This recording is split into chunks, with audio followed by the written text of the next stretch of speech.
to look for are the x-intercepts and the y-intercepts of the function.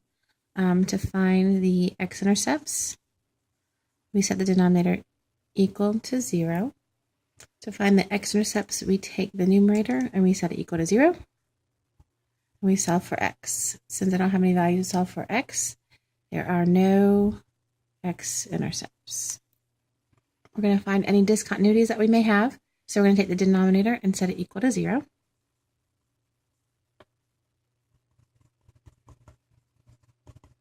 It's a quadratic, and it factors. I can take my greatest common factor, which is 3. So now I want to find factors of -6, one positive, one negative, that have a sum of 1. So they're going to be positive 3 and negative 2. I take those two factors, the x plus 3 and x minus 2, I set them each equal to 0 and solve for x. So negative 3 is a point of discontinuity, and positive 2 is a point of discontinuity. So this means that these represent my vertical asymptotes. So I have discontinuity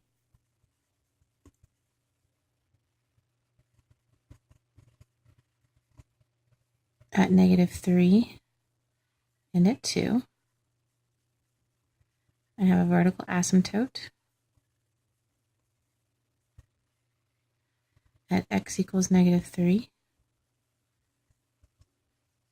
and x equals 2.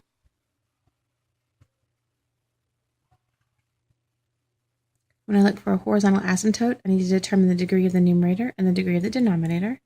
So if I look at my numerator, it has a degree of 0. If I look at my denominator, it has a degree of 2. Since the numerator has a smaller degree than the denominator, we say that my horizontal asymptote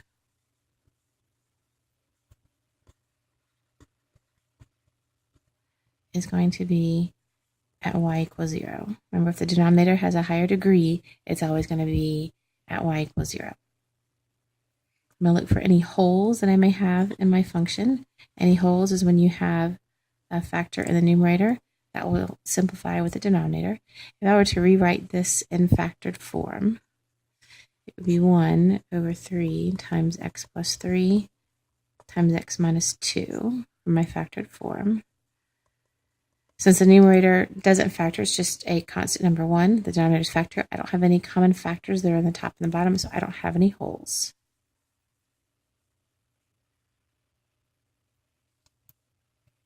If I were to graph this function, I could draw in my asymptote. So I have one at my vertical asymptote, -3, and then another one at +2.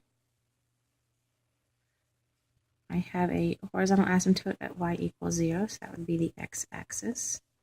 Hard to see these. Now I know that something will happen on the left, in between, and then on the right of those asymptotes.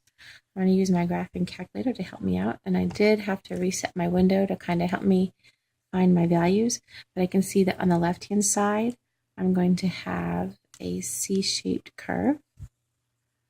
Same thing on the right-hand side. They're mirror images of each other.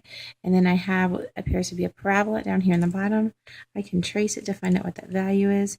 This is 0 and -0.05, so that's a really small number, really close to the origin, but not quite there. It's not quite the vertex. The vertex would be a little bit to the left, but we'll just kind of draw it in. And there is my function.